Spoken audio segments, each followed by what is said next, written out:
Hello guys, this is Amit और welcome back to my channel.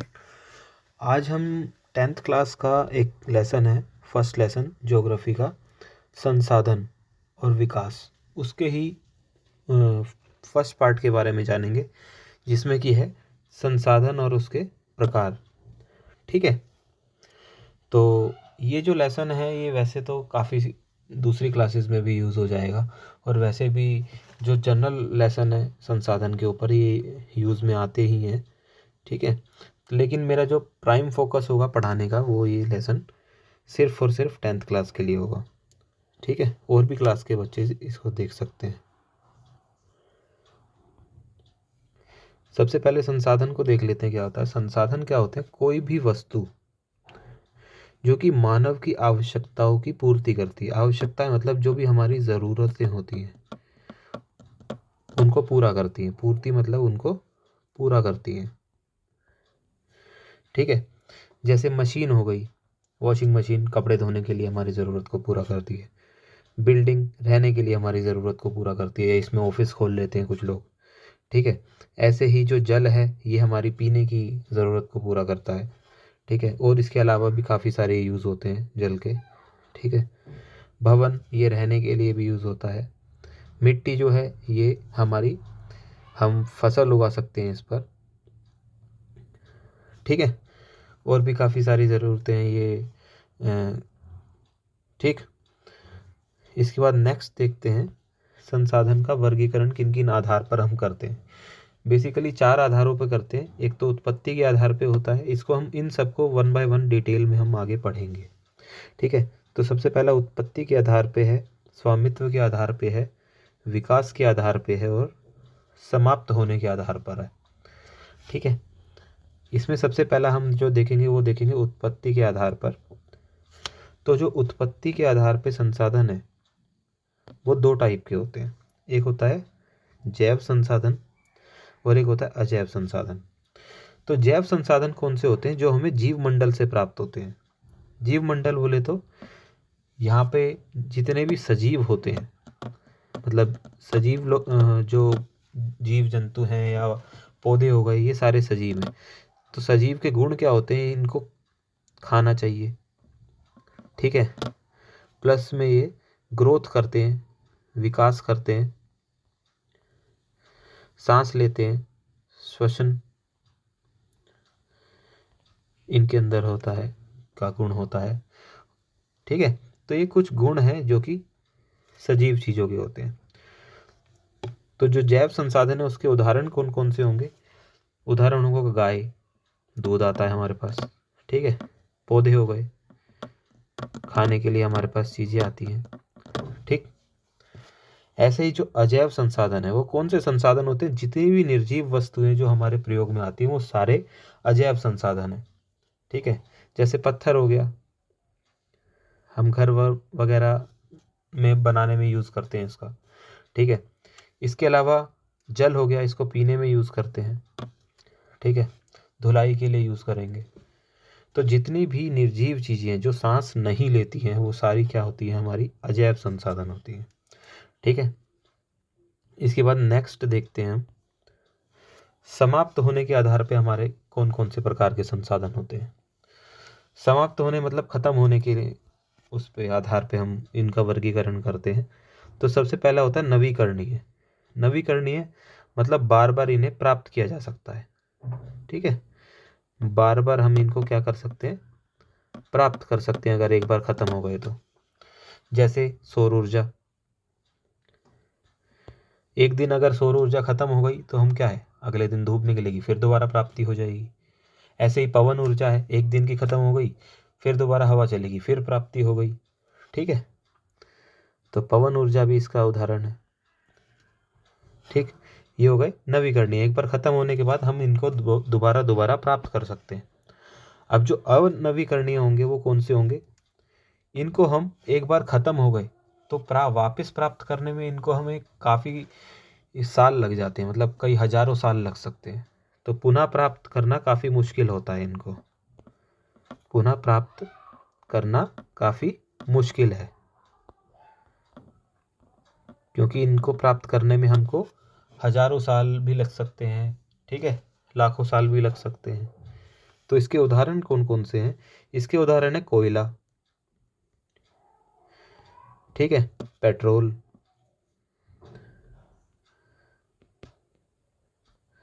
ये सारे इसके उदाहरण हैं।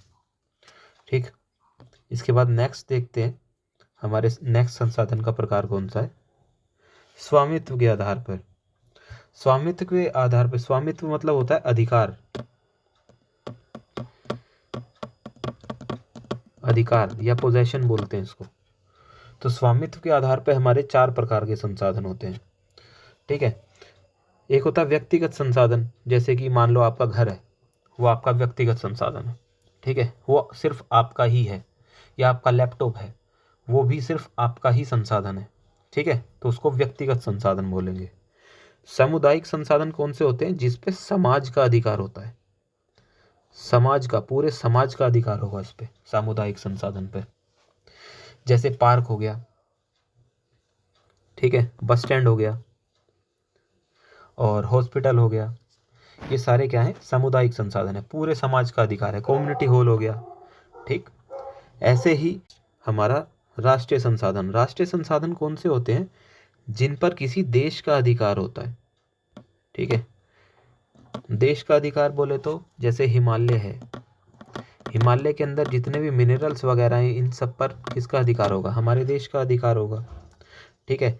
ऐसे ही हमारे उत्तर के मैदान हैं, हमारी नदियां हैं, ठीक है, इन सब पे किसका अधिकार होगा? हमारे देश का अधिकार होगा। ये राष्ट्रीय संसाधन है। ऐसे ही कुछ अंतर्राष्ट्रीय संसाधन होते हैं, ठीक है। अंतर्राष्ट्रीय संसाधन जैसे महासागर का जल हो गया, ठीक है। महासागर मार्ग होते हैं ना, मान लो ये जैसे इंडिया है, ठीक है, इंडिया के इधर थोड़ा सा बांग्लादेश है, बांग्लादेश के इधर थाईलैंड वगैरह है, ठीक है, और इस तरफ तुम देखोगे तो थोड़ा अफ्रीका है। तो अब देखोगे यहाँ पे पूरा समुद्र है, ठीक। तो अगर अफ्रीका को कोई चीज़ थाईलैंड में भेजनी है तो वो किसका प्रयोग करेगा? समुद्री मार्ग का। तो ये समुद्री मार्ग किसके लिए है? ये सभी देशों के लिए है, ठीक है। ये अंतर्राष्ट्रीय संसाधन है।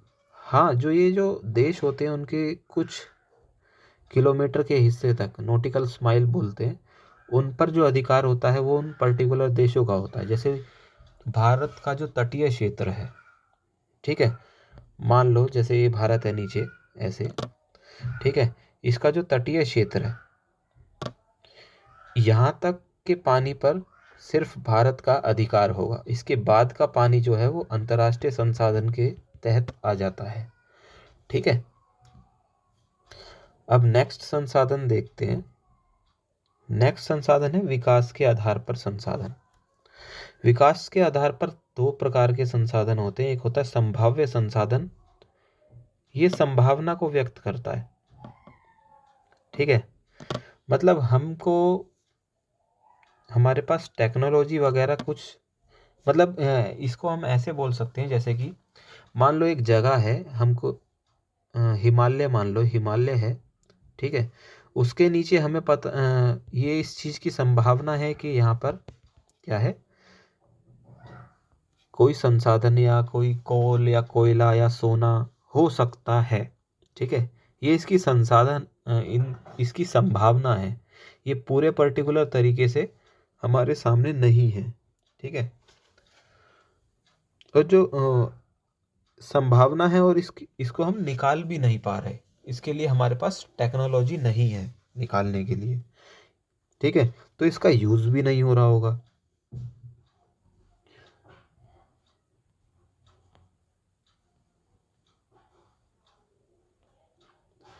ऐसे ही जो नेक्स्ट प्रकार का संसाधन है, दूसरा जो हमारा अगला है विकसित संसाधन। ये क्या है? इनकी मात्रा, मान लो ये पहाड़ है, इसके अंदर कोयला है या किसी चीज़ का भंडार है, हमें पता है कि ये है इसके अंदर, लेकिन हम इनका क्या है, यूज़ नहीं कर रहे।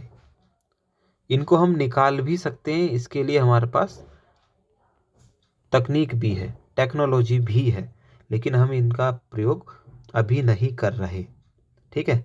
हमें पता भी है, हम इनका यूज़ भी कर सकते हैं लेकिन अभी नहीं कर रहे हैं। ठीक है, तो दोनों में डिफरेंस पता चला। संभाव्य में क्या है, मान लो ये है, इसके अंदर कहीं पे कोल है, ठीक है, और यहाँ पर हमें क्या है, पता है कि इसके अंदर कोल है, लेकिन हमारे पास टेक्नोलॉजी नहीं है, तकनीक नहीं है इसको निकालने की, और इसका हम प्रयोग भी नहीं कर रहे हैं। ठीक है, और विकसित संसाधन में क्या है, हमारे पास टेक्नोलॉजी है और हम इसका यूज़ अभी नहीं कर रहे हैं।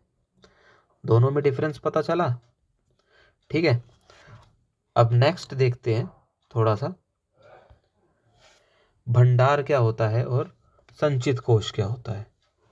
ठीक है, भंडार में हमको पता है कि ये चीज़ यहाँ पर है, मतलब कोई संसाधन यहाँ पर है। ठीक है, भंडार में, ठीक, हमको पता है ये चीज़ यहाँ है, मतलब गोल्ड है या कोई चीज़ है, लेकिन इसके लिए टेक्नोलॉजी हमारे पास नहीं है। ठीक है, टेक्नोलॉजी नहीं है, नहीं है, इसका हम यूज़ भी नहीं कर रहे हैं। ठीक है, ये लगभग लगभग जो दिखने में है ये संभाव्य संसाधन जैसी है। अगर देखोगे तो ये जो भंडार है ये संभाव्य संसाधन जैसा है। मतलब भंडार जो संभाव्य संसाधन है उसमें थोड़ा सा हमको इस चीज़ का नहीं पता था कि यहाँ पर हो भी सकता है और नहीं भी हो सकता है, लेकिन भंडार में हमको 100% श्योर है कि यहाँ पर होगा ही होगा। ठीक है, ऐसे ही जो संचित कोष है इसमें क्या है, मान लो यहाँ पर संसाधन है, ठीक है, पता है, टेक्नोलॉजी भी है, ठीक है, इसको यूज़ नहीं कर रहे अभी, किस लिए, फ्यूचर पर्पस के लिए, इसको संचित करके रखा हुआ है, बचा कर रखा हुआ है, इसको बोलते हैं संचित कोष। ठीक है, मान लो तुम्हारे पास पैसा है, ठीक है, बैंक में पैसा है, उसको तुम निकाल भी सकते हो, लेकिन उसका यूज़ अभी नहीं कर रहे। क्यों नहीं कर रहे, अपने फ्यूचर के लिए। ठीक है, भंडार में क्या है, तुमको पता होगा कि भाई हमारे पास ये चीज़ है, ठीक है, उसको निकालने की तुम्हारे पास तकनीक नहीं है और तुम उसका यूज़ अभी नहीं कर सकते। लेकिन संचित कोष में क्या है, तुम्हारे पास कोई चीज़ है, ठीक है, और तुम उसका प्रयोग अभी नहीं कर रहे। क्यों नहीं कर रहे, फ्यूचर के लिए, फ्यूचर में बचा के रखने के लिए, भविष्य के में बचा के रखने के लिए। So guys, thanks for watching. अगर आपको ये वीडियो पसंद आती है please do like and subscribe my channel. Thanks a lot.